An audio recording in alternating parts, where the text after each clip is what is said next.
నేను మీకు 2 నెలల ముందే చెప్పాను. రాహుల్ ఆఫీస్‌కి పోతాడు. ఆఫీస్‌కి పోయిన తర్వాత ఎలాంటి విధ్వంసం సృష్టించబోతున్నాడు అనేసి. కానీ 2 నెలలు లేట్ ఎందుకయింది అంటే, మనకు ముక్కు ఏడుంది అని చూపిస్తే మనకి ఈడుందని ముక్కని చూపిస్తాం కదా! కానీ డైరెక్టర్ గారు మాత్రం ఇలా, ఇలా తిప్పుకొనొచ్చి ఇక్కడ ముక్కుందని చూపించేదానికైతే 2 నెలలైతే టైం తీసుకున్నాడు.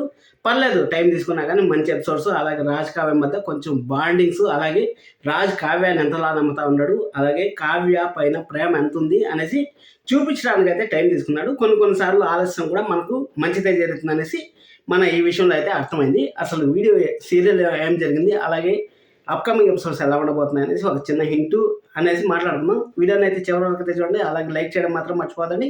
సబ్స్క్రైబ్ చేసుకోవడం అస్సలు మర్చిపోదండి.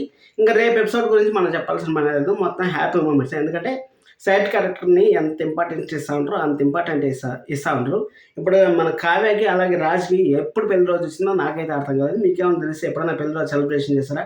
తెలిస్తే కామెంట్ చేయండి. అలాగే కావ్య బర్త్డేని కూడా ఒకసారి కూడా సెలబ్రేట్ చేయలేదు. అదేమో తెలిస్తే కామెంట్ చేయండి.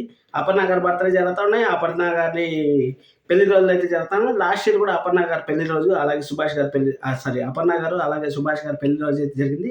అంటే మాయ ఎపిసోడ్ అయిపోయిన వెంటనే మన సుభాష్ గారు అలాగే అపర్ణ గారు కలవాలనేసి వాళ్ళిద్దరి మధ్య ద్వేషం ఉన్నా కానీ అక్కడ పెళ్లి రోజు అనేది ఒక జాయింట్ క్రియేట్ చేస్తారు. మీకు గుర్తుండే ఉంటుంది. మీకు గుర్తు లేకపోయినా నా అలాంటి వాళ్ళు కూడా ఉంటారు కాబట్టి ఖచ్చితంగా అయితే గుర్తుపెట్టుకుంటారు. సరే, ఈరోజు ఎపిసోడ్లో కానీ నిలిపినట్టయితే ఖచ్చితంగా ప్రతి ఒక్క ఆఫీస్లో ఒక అమ్మాయి ఎలా ఫీల్ అవుతుంది అనేసి ఈరోజు ఎపిసోడ్ చూస్తే మనకు అర్థమవుతుంది. ఈయన వచ్చినాడు పులిహార కలిపేదానికి మళ్ళీ తయారవుతాడు. వీడి మాటలు పడేదానికన్నా ఈ ఆఫీస్ వదిలేసి వెళ్ళిపోదామా అనేసి ప్రతి ఒక్క అమ్మాయి జీవితంలో అంటే ఇన్ కేస్ ఆఫీస్లో ప్రాబ్లమ్స్ అయితే పడబోతున్నారు అనేసి మన డైరెక్టర్ గారు అయితే ఎగ్జాక్ట్గా చూపించారు. ఆ శృతి ఉంది కదా, ఆ శృతి అయితే అలాగనే అనుకునింది. ఈడొచ్చాడు ఏంద్రా బాబు, వీడి పులిహార కలిపేదానికి సరిపోతుంది, వీడి వాడి దగ్గర పోయి నేను పని చేయాలన్నట్టు మన రాహుల్ అయితే అంత క్షీణంగా అయితే చూసింది. అదే చెప్తాను కదా, ముక్కాడు ఉందని చూపించండి, ఇక్కడ ఉందని మనం చూపిస్తాం. కానీ డైరెక్టర్ గారు మాత్రం ఇలా తిరుక్కొని ముక్కేడు ఉందని చూపించారు. జస్ట్ భూమి గుండ్రంగా ఉంటుందంటే ఏదో నమ్మలేదు అనుకున్నా, కానీ నిజంగానే గుండ్రంగా ఉంటుందంటే ఎక్కడైతే మొదలైన పాయింట్ అక్కడికి చుట్టూరా తిరుక్కొని వచ్చి మన శృతి చెప్పినట్టు అక్కడికైతే ఆగింది. సరే, ఈరోజు ఎపిసోడ్లో కానీ వెళ్ళినట్టయితే ఎపిసోడ్ మొత్తానికి అయితే మన రాహుల్ అయితే బాగా నాటకాలు ఆడాడు. ఆ డబ్బులు తెచ్చాడు. ఆ డబ్బులు తెచ్చిన తర్వాత 20 లక్షలు టెండర్కి కట్టారంటే అది ఎంత పెద్ద ప్రాజెక్టు మీ అందరికీ మళ్ళీ చెప్తాను. ఎంత పెద్ద ప్రాజెక్టు గుర్తుపెట్టుకోండి. అలాగే అప్కమింగ్ ఎపిసోడ్స్లో మన కావ్య రాజుకి ఎలా హెల్ప్ చేస్తుంది, ఎందుకంటే కావ్య అనే అక్కడ డేంజర్ జోన్లో ఉంది కాబట్టి కావ్య రాజుకి ఎలా హెల్ప్ చేస్తుంది అనేసి కూడా మాట్లాడదు. ఇప్పుడు ఎపిసోడ్లో రాహుల్ అయితే మంచి స్కెచ్ అయితే వేశాడు. భోజనానికి రాకపోయేసరికి సరే మన కావ్య మాటలకి మన రాజు అయితే కరిగి అపాయింట్మెంట్ లెటర్ అయితే ఇచ్చారు. నేనైతే ఆఫీస్కి వెళ్ళలేను, కానీ నా బాధ్యతలన్నీ నీకు అప్పగిస్తాను, నువ్వు జాగ్రత్తగా ఆఫీస్ని ముందుకు తీసుకెళ్ళు అనేసి మన రాహుల్కి అయితే పని అయితే అప్పచెప్పాడు. పని అప్పచెప్తే అక్కడ మన రుద్రాణి గారు అలాగే రాహుల్ సాధించారు నా కొడుకు అనేసి మన రుద్రాణి గారు అయితే అనుకుంటారు. ఎన్ని రోజులు నేను పడిన కష్టానికి వాల్యూ లేకపోయింది, కానీ మరి రాజు ఇంతలా ఆలోచిస్తూ ఉంటాడు, కాదే మరి ఇంత అమాయకురాలు ఏంది అనుకుంటారు. వాళ్ళు వెనకాల మాట్లాడుకుని వీళ్ళకి తెలియదు కదా. వాళ్ళు ఏం మాట్లాడుకున్నారు, మనము పెడదాం అతన్ని, కానీ మనము సూత్రధారలాగా ఉన్నాం. సూత్రధార అయిన అతనైనా కానీ డిసిషన్స్ మేకర్ మీరే కదా అనేసి, అంటే కృష్ణుల వారు అర్జున్ వారు ఎలాగైతే నడిపించారో అక్కడ మంచిగా నడిపించారు, ఇక్కడ చెడు చేయాలని చూస్తున్నారు.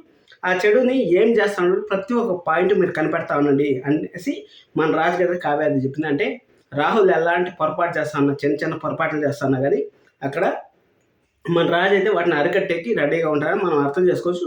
కానీ ఒక సిచ్యువేషన్ వస్తుంది, ఒక క్రూషియల్ సిచ్యువేషన్ వస్తుంది.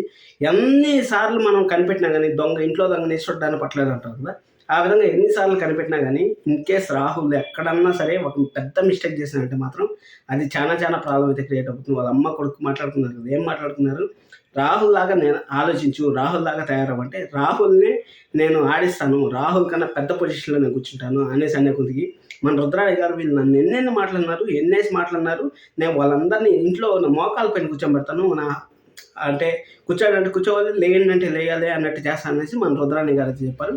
సూపర్ అనిపించింది. అది అయిపోయిన తర్వాత మన బొక్కిట్ లిస్ట్లో అయితే మన బుల్లెట్ దోలాలి, కావ్య బుల్లెట్ దోలాలి. ఆ ఎపిసోడ్ కావ్యనే కావాలని పెట్టుకునిందా లేకపోతే ఏమో మనకైతే తెలియదు. ఎందుకంటే మనం అమ్మాయి అని బుల్లెట్ దోలాలంటే ప్రతి ఒక్కరికి కలగా ఉంటుంది కాబట్టి ఆ బొక్కిట్ లిస్ట్ అనే దానికి ఆ మగ్గు లిస్ట్ అనేసి ఏదో కామెడీ అయితే చేశారు. కామెడీ చేసిన తర్వాత అక్కడ పెళ్లి రోజు డిస్కషన్ అయితే వచ్చింది.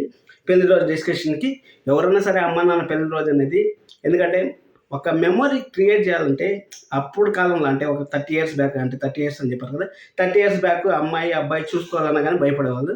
ఈ కాలం వదిలేయండి, ఈ కాలం భయపడాల్సిందేంది, వాళ్ళే డైరెక్ట్గా పోయి మీట్ అవుతా ఉంటారు. అమ్మ నాన్నతో అవసరం లేకుండా వాళ్ళే డైరెక్ట్గా పోయి మీట్ అవుతా ఉంటారు. ఆ కాలంలో అమ్మ నాన్నలు అంటే మన అమ్మ నాన్నలు పెళ్లి చూపులప్పుడు కూడా వాళ్ళు చూసుకున్నారో లేదో కూడా తెలీదు. అలాంటిది మళ్ళీ క్రియేట్ చేద్దామనేసి మళ్ళీ జగత్ బాబు గారు ఆమెనిలాగా ఒక సాంగ్ అయితే ప్లే చేసి నెక్స్ట్ లెవెల్ అయితే అనిపించింది. ఎందుకంటే రాజ్ కావ్యలు కూడా ఏదైనా కొంచెం క్రియేట్ చేస్తే బాగుంటుంది, సైడ్ క్యారెక్టర్ క్రియేట్ చేయకుండా కొంచెం వీళ్ళు కూడా ఇంపాక్ట్ చేస్తే బాగుంటుందని. సరే వాళ్ళకి బట్టలు వచ్చాయి, బట్టలు వచ్చిన తర్వాత వాళ్ళు బట్టలు తీసుకొని, అంటే అమ్మ నాన్నకి పెళ్లి రోజు కదా, 30 సంవత్సరాల పెళ్లి రోజు అనేసి చిన్న కాన్వర్జేషన్ అయితే జరిగింది. నెక్స్ట్ లెవెల్ అయితే అనిపించింది. సీరియల్ బాగుంది అబ్బా, డీసెంట్గా ఉంది. కానీ ఇంకా ఎపిసోడ్ల కోసం వాళ్ళు డెవలప్మెంట్ కోసం అయితే చేస్తూ ఉంటారు. సెకండ్ జనరేషన్ వచ్చాక నేను చెప్పాను ఆల్రెడీ మీకు 3 నెలలు పడుతుంది అనేసి. 3 నెలలు కాదు, ఇంకా ఎక్కువ పట్టిన ఛాన్స్ ఉంది. ఎందుకంటే మన రుద్రాణి గారు ఒక మాట అయితే చెప్పారు. ఏమాట అంటే, నీకు 6 నెలలు గోల్డెన్ టైం నడుస్తుంది, 6 నెలలు గోల్డెన్ టైము నువ్వు ఎలా సద్వినియోగం చేసుకుంటావు అంత సద్వినియోగం చేసుకో అనేసి అయితే చెప్పారు. అంటే కావ్య ప్రెగ్నెన్సీ అయ్యి అక్కడ ప్రెగ్నెంట్ అయ్యి డెలివరీ అయ్యేంత వరకు ఆ రాజు అయితే ఆఫీస్కి రాడనేసి మన రుద్రాణి గారు అలాగే రాహుల్ అయితే మనకు చెప్పారు. అంటే 3 నెలల నుంచి 4 నెలలు అయితే పట్టచ్చు అనిపిస్తుంది సెకండ్ జనరేషన్ సిటీ. మీరైతే సబ్స్క్రైబ్ చేసుకోండి, లైక్ చేసి వీడియో చూస్తున్నాను. Thank you so much, love you all, by by.